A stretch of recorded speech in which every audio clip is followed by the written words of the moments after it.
my fellow bookish people. Today, come to you with a tag. It's the Boujee Booktube Tag, which is an awesome tag that has been created by Olive over at abookolive. And you should totally take a look at her video because this has been a wonderful video talking a lot about kind of the value and the price of books. And when I first saw this, I think I first saw it on Steve Donoghue's channel, which if you get a chance, go see Steve's version after you've seen Olive's, because Steve often says, well, why do people watch my videos? Like, he doesn't understand. He makes a lot of videos. He makes a lot of awesome videos. And he's always confused. Like, well, why do people watch my videos? And that, Steve, is your answer, is that video, because in that video, he talks about what he would do if he had a ton of money. What bookish thing would he do? And his answer to that is the reason we come to his channel and watch his videos obsessively, or at least I do, and there's a lot of other people out there who do. He's I think he's at 6.2 whatever K, whatever the heck, meaningless number, but he's a real pillar of booktube, of my booktube at least, that his answer there of how he wants to share books with children is what I feel like he is doing with the rest of us, us non-children, us childish at brain. His answers there are awesome. So yeah, definitely check out his video after you've checked out Olive's video on the same thing. So let's get to the questions, because yes, some people have split this up a little bit into a separate video for the whole price thing because it's such a vexing question. I, of course, am not afraid of a long video, so I will just put it all in together. So question number 1. What is your average monthly budget for books? As a certain class of booktuber, I would say what budget? That isn't to say I spend a ton of money on books. At the most, I probably buy a book or two a month, and I have a large backlog, and I use the library. So for me, it's probably like maybe a book or two a month. We're in September at the moment. I think I bought 2 books just because I was traveling and I wanted to get them both on Kindle. A lot of times I will get, I end up getting secondhand books. We'll get into this later. Number 2, what is the most you've ever spent in a bookstore? Probably, because back in the day I was a definite accumulator of books. I am now older and actually trying to shrink my library, actively just shrink it as I go along. I'm too old to lug big boxes of books around with me. And yeah, I've just turned some kind of a psychological corner there, at least at the moment. Knock on the cardboard that I've got all this on. Ooh, shaking everything. But back in the day, I probably have spent like up to like $200 on books. Back when I was free of any concerns of actually having to, not free of concerns of feeding myself, but too dumb to think ahead about maybe feeding myself. Number 3, are you willing to pay full price for a brand new release, or will you wait until you have a coupon or there is a sale? A coupon day, as they would have said in Jurassic Park. Well, I'm not really about big releases. I really, for the most part, hardback books, I read hardback books, but especially because I get a lot of stuff from the library. But to me, the ideal book is a paperback book. If they still made these kind of paperback books, and they made them in a font type that my now old eyes could read, I would actually prefer these, because it's small, it's mobile. I think that's part of the reason why, I bought a couple of books on Kindle because I was traveling, and it's like, great, I don't have to lug around big ungainly books. I just put it all on my Kindle and have it all there. One of them being like complete works of Shakespeare. So I don't care about brand new releases. I'm not that kind of booktuber, as you probably have noticed. Coupon or a sale, I guess, yeah, it's kind of like it has to do with, I guess, sales for me, which we'll get to later, as I say. Would you rather buy one new book or several less expensive used copies? I am and probably always will be all about used copies, because a big hardback, even like, unfortunately now, trade paperbacks cost as much as what my brain at least says hardbacks used to cost. So yeah, I'm all about the used book experience. That's how I grew up. I think about my starting experiences as a book reader. When I really got into books, it was science fiction, and I would go to the secondhand bookstore, and there would be all these cool paperbacks from the 60s and 50s of all the science fiction and fantasy writers. And like I, had a little kid's at that point, a little kid's book budget, and it was like I could buy lots of books, and it was all about, wow, I have more I can read. And, I had tons of time to read. So even as a slow reader, I could consume a lot of books. And that was like, wow, that was awesome. So yeah, that's kind of how I was educated as a book buyer, which is, I guess you can go into. So number 5, which I think is the kind of the crux of this is the big question that people, break off into its own separate video, which is right at the heart of these questions. What do you think is a reasonable price for a new hardback book, a paperback, or an ebook? So I'm going to answer this to start off with by, you're probably wondering, if you even looked at my thumbnail, why I had the picture of all these fellows, which I of course can't even get that one to stand up straight. Why I had a picture of all these fellows up in my little thumbnail. And the reason I did, I'm going to put it down because I don't want to smash them all, because they're precious to me, because they are a symbol of my past life. I made all these. They're all little glass figurines, which I had a torch. I had a whole system set up. I bought glass. I practiced for many years there, 3 or 4 years there. And I took my little wares and I went to the market in the place where I lived at that point, and tried to sell them. And, a lot of people like, oh, they either liked it or, people like, yeah, not my thing, kept on walking by, which is all fine. But I also had a certain kind of person who would come up to me and look at them and look at the price and go, "You're charging that much for it? I'll give you half." And it's like, no, I'm not selling these for half. And it's like, well, yeah, well, whatever. It's like, and it's like something like this probably took me like, an hour, couple hours to make, was hard, many mistakes on my part. Couldn't particularly whip a fellow like this out. But I would get people like, I don't want to pay that. It's like, I like it, but I'll give you a couple of bucks. I'll give you $2 for it, and I was probably charging like, 20 or 30 bucks for it in a little glass figurine. And that in its own, like if it was just one person, that wouldn't be a thing. But that was like every single fair, you would always get people who are like, why are you charging that much? I can get stuff that's basically kind of mass produced for way cheaper and stuff like that. And that was, that this isn't an advertisement. This isn't me going, woe is me, but it's like, I had that experience of being, and maybe I should have charged less, who knows? But it was that thing of, as somebody who would like, and I'm not calling myself an artist, but as a craftsperson, as somebody who was just like, slogging away, whipping up little creatures that I thought were fun, and that I was hoping that other people would find fun and pay me money for, and that maybe I could sustain. In the end, yeah, that wasn't a sustainable business model or whatever. That people didn't buy it, which is fine. It was more the people that I had no trouble with people who go, yeah, it's not my thing, and walked on by. It's like, great. People who loved it, who bought them, thank you very much. I hope you're still enjoying those little creatures I made. Hopefully they're decorating some little place somewhere and they didn't, crack or whatever. I tried to keep the heat even and anneal them properly. But there was just that whole thing of that grind of everyday people going, I'll give you $1 for it instead.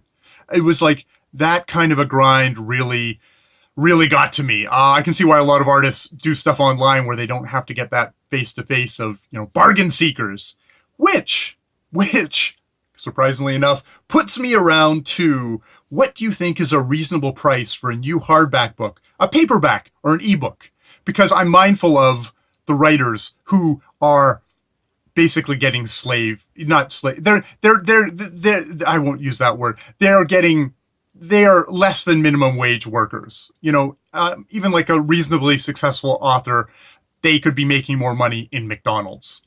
So, and at the same time, I'm someone who grew up, I'll buy it secondhand because I can get it cheaper and I can get more. Or I go to the library because I can get the book out. And yes, the library does, kick some, at least in the Canadian system, the authors get a little bit of residual, but I'm sure it's bupkis, and I'm sure, everyone gets their cut of that. And by the time the author gets it, which is not to say that the author is the only person who should get paid in this system. There's definitely the thing of a lot of people, and we have people on this who are on BookTube who are editors, who are publicists, who are work in the publishing industry and support all these authors. We always have this thing of only the artist, only the writer should get paid for it, and like screw all the publishers, all the people who are doing all the machinery, everything around it that actually supports this art, that allows it to continue. So when you go with a reasonable price for a new hardback book, a paperback book, or an ebook, I cannot give you I can't give you a number. All I can say is, if we want this to exist, if we want this to not be some kind of little boutique which only the most elite of the elite people read, if we don't, it's going to have to be a price that is going to support all of these people, that these people can feed themselves, that these people can feed their children and send those children to school, that, it's going to be an industry that will attract the best of the best. I know a couple of people who are in publishing, and the truism of publishing is you get paid shit. You do it for the love. And that, there's a lot of young people who do this because you get to a certain age and you go, okay, I've been doing this that I love, but now I'm getting older. I'm going to have a family and I'm going to have to pay bills. And, so I'm going to have to go work somewhere where I actually get paid. That I've spent my time, I've given my, this part of my life to this, but if I have to take care of myself too, it's funny. I work I'm a support worker, and there's very much a thing of, people getting burned out because they just give too much. They give too much of themselves. They spend too much, and they just burn out and they flush out of the industry. And it is an industry. It's a caring industry, but it's an industry nevertheless. And I have a suspicion the same thing happens in publishing. So, and I feel like such a hypocrite because it's also, I do not make the big bucks. I am not spoiler, I am not an investment banker. I am somebody who is a support worker, and I also do not get paid a lot of money. I'm sort of the only income in my family. So I use the library. I buy used books. I'm buying ebooks now, which actually I feel strangely okay about. And I know that there's a lot of talk about ebooks. It's like, you're gouging the poor reader. It's like, I wonder if we've just been gouging authors in the publishing industry for the amount of time. But I also know that I grew up as somebody who was like, okay, yeah, let's get all the used books because that way I can read and I get all these books and it's wonderful. And like, I'm not going to stop reading used books. But when it comes to what's the reasonable price for a new hardback book or a paperback or an ebook, I wonder if it needs to be something that's actually sustainable for the industry. Now, that said, I do think that authors of a part of that industry are independent contractors, and as independent contractors can get really taken advantage of by the large corporations, and Lord knows with Amazon, we have the largest of the large corporations. And I'm sure that's a thought that comes to many people's head is that, Amazon sort of holds all the cards when it comes, especially when I'm buying ebooks, and where I'm buying ebooks, is like Amazon holds all the cards. And there's all these independent independent contractors that they just, they can squeeze as much as they want. They're the only game in town virtually. So yeah, basically I'm saying I think all writers should unionize, and that we should all pay a lot more for books. and somehow I should just have an escape clause where I get to still buy used books, and we also don't price out books so that only rich people with who are investment bankers are the only ones who can read books. I don't know why I'm picking on poor investment bankers. Investment bankers are awesome folks, aren't they? We shouldn't be so hard on them. Oh, okay. Well, keep in mind this is coming from a semi-lefty Canadian, woolly-headed lefty Canadian. Nothing. I have no particular intellectual heft behind me, if you haven't already guessed. So yes, let's see. This is why they skipped that. They put that question as a separate question, but hopefully that actually made me kind of be a little bit more concise than I usually would be. We're on number 6 now. Is a signed book worth more to you? How about a first edition? A signed book is not worth more to me. I know it is, as a collector's thing, it could be a thing. I know that some people find them like they go up to their favorite author and they get them to sign it and they can chat with their favorite author. I don't want to meet my favorite author. I don't want to meet anyone. I'm a shut-in. I only want to talk to you guys. And I'm terrible at small talk. I can't imagine going up to an author that I liked your book. It's like I would have nothing to say other than that. And it's like, okay, bye. No, don't sign my book. I have all my writing in this book. My writing in this book is more important to me. And, your actual printed words are more important to me. I had a discussion about this with Dane Reeves, which I'll never let him forget, because he talked about how he had a signed copy of a book and it's like, oh, I can't get rid of that book now. And I'm like, oh, really? Why? It's like, because he signed it. It's like, to me, that does not mean anything to me. A first edition, oh, damn it. This reminds me, I actually need to grab a book out of my thing, because I have it's a first edition. It might be the only edition of a book. That doesn't really mean anything to me either. I mean, if it's a nice edition, I guess we'll get into that. Number 7, what is your most valuable book? God damn it. Oh, can I pause this? I might be able to pause this.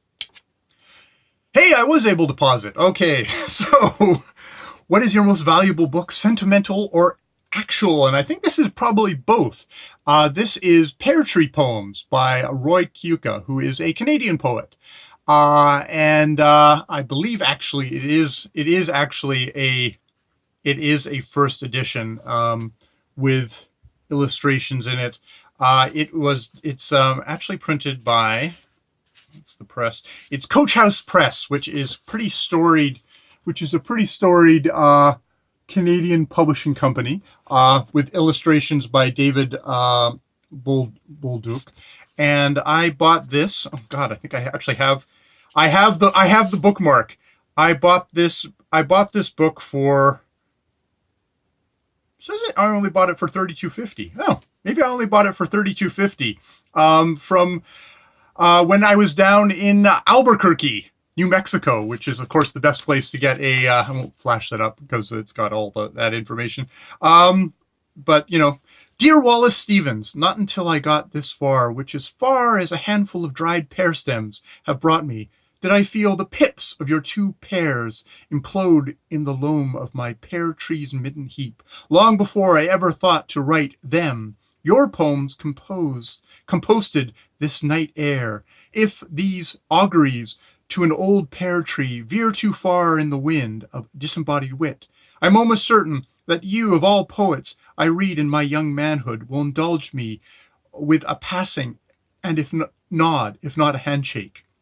I'll take a twang of your blue guitar any day of the week over reams of semiotic nonsense, language overload that obstructs the rush of an intense speech, bores the pair I be. Permit it this screech. Yours, complete with wormholes. That's a little Dear Wallace Stevens by Roy Keuka. So yeah, that is definitely my most valuable. I honestly thought it was like $100 American, but maybe I'm inflating it as saying. But yeah, it's definitely my most valuable, my most one of a kind kind of book that I own. So yes, yeah, it's like, okay, there is something that that'll be one of those ones that they will disperse when I die, because I will not willingly relinquish it. Number 8, will you pay more for a cover or an edition you like better?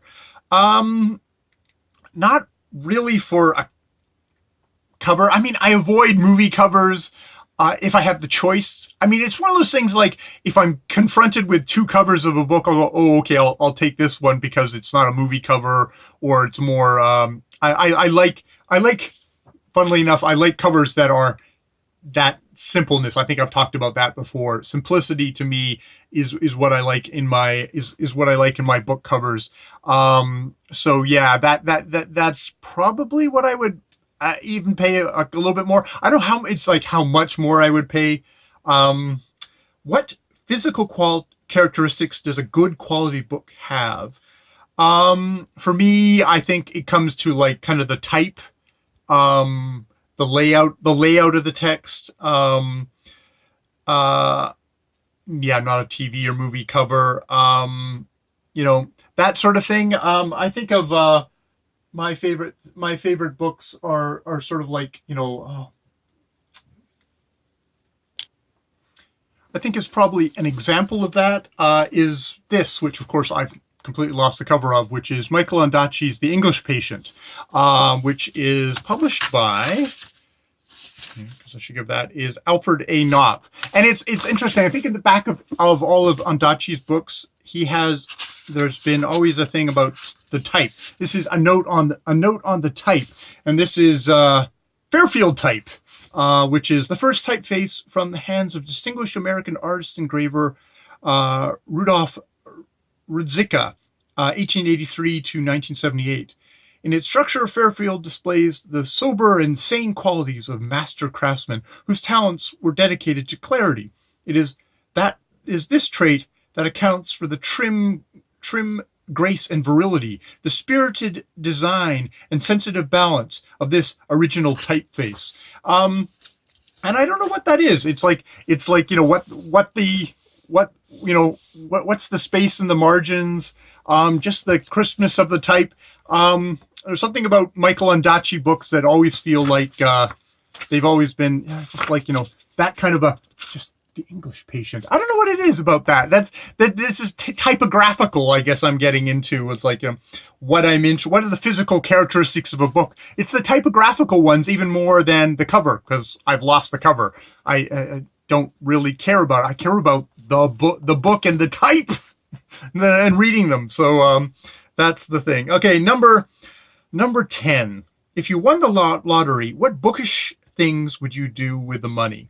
So I think, people have talked about, getting, making kind of the perfect library, or, having all the books of some sort of thing. Steve Donoghue's one most touchingly was talking about buying books for children and getting to kind of talk to the children and introduce the children to the books. And, I don't think I would want his hands on to things, Steve. I don't think I like kids as much as you. He actually volunteers and reads to kids.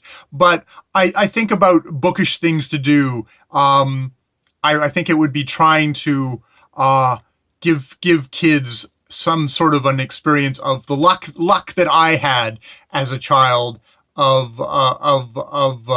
I think I was read to. I can't actually remember being read to, but I can always remember reading, and I can always remember my parents just sort of saying, okay, this is the time of day that we can all just kind of go off and sit down and read. And having that kind of space as a child was really valuable to me. Actually, funnily enough, at maybe one semester or something like that in high school, there was a thing where I'm sure it just hit everybody else in my grade, or there's a good hunk of people who hated it, but it was 1 hour in the day where we all just sort of sat and we had to bring a book and read it, and I was like in hog heaven. That was amazing to me. I got to read, and so I would probably fund the Steve Donoghue Foundation. And just to give kids that sort of a space to read, to get wonderful readers to read to them, to get that enjoyment, to kind of inculcate in more people just how amazing and wonderful reading is, how much joy it can bring into your life. And maybe it won't bring a lot of joy into your life, and maybe you're just like, it's not for me. Probably if you watch the end of this, you're probably my bookish people. But I also understand there's going to be people, they have other things they find joy from, or have a more rounded life, which I can understand. And the very kind of final thing is a bonus. Give us an image, actual or mental, of your dream home library. And I guess this is my dream home library. It'd be kind of nice if Zsa, my little Austrian princess, could take some of her stuff and put it somewhere else, so it was a little less cluttered that way. That would be awesome, Zsa. If you're watching, don't leave a comment down below, please. I'm sorry I said it. But Zsa and I only have dogs, and dogs are very good reading companions. They do not bother you or interrupt you or demand. Well, they do demand stuff. We're going for a walk now. Where's my dinner? Here's my ball. But if it's the ball, I can just throw it while I'm reading. So I read sort of wherever I am in the house. I sometimes read in here, but not a ton of time. This is the room that I store all my books in, and I do my videos, and I do a lot of my kind of work. But when it comes to reading, I'm much more likely to be at a chair or in the bath or in bed. So yeah, I'll just put this as my maybe I'm just not very imaginative. This is my dream library. It's the first room. I think other bookish people have said, like, what's the first room you really set up in your living space, or what little corner do you always set up? And it's got to be the books, man. That's it. So thank you very much, Olive, at abookolive. Check out her video. This is a great tag, a great conversations. Everyone's got a different perspective on books, and this is not me shaming people who said, like, I want to get a deal, because I have to admit I'm like that too. I just also, it's been a great tag, because I have to think about, like, well, what are books worth to me? How much is it worth to me to continue to have and have this system, and like this kind of really broken, screwed up system where we don't really pay the artists, the people who bring us a lot of this joy. I worry that it's, we just sort of, you grind down generation after generation. I know that in my lifetime of 50 years, we've gone from where there was a fair hunk of people who could actually make a full-time living doing this. We've gone down and down and down. And that's including, for me, all those genre writers. We'll get into the literary book tag some other time, of, people who can make a full living doing this. Basically everybody has to have another job, has to have the job that brings in the money, which makes us a poor society because of it. That people don't get paid to do this means that we get less quality. There's not that, that should be a real concern to everyone. If we do not value this, if it's not supported, if the industry around them is not supported, if we do not bring in, I'm ranting again. If we don't bring in the best will go to something else, and they might kind of regret it. I, to a degree, regret that I can't. There's many things I regret that I can't make I don't make my little figurines anymore. A part of me does. Another part of me is like, that was fine. That's another part of my life. I do something now that I love, but that got set aside. And, for me, that may have got set aside because there's no way you were going to make a living doing that, John Jay. But, whatever. Okay, I have talked for my requisite half hour of blathering. I hope you enjoyed this tag if you got this far. Thank you if you got this far, and more videos later.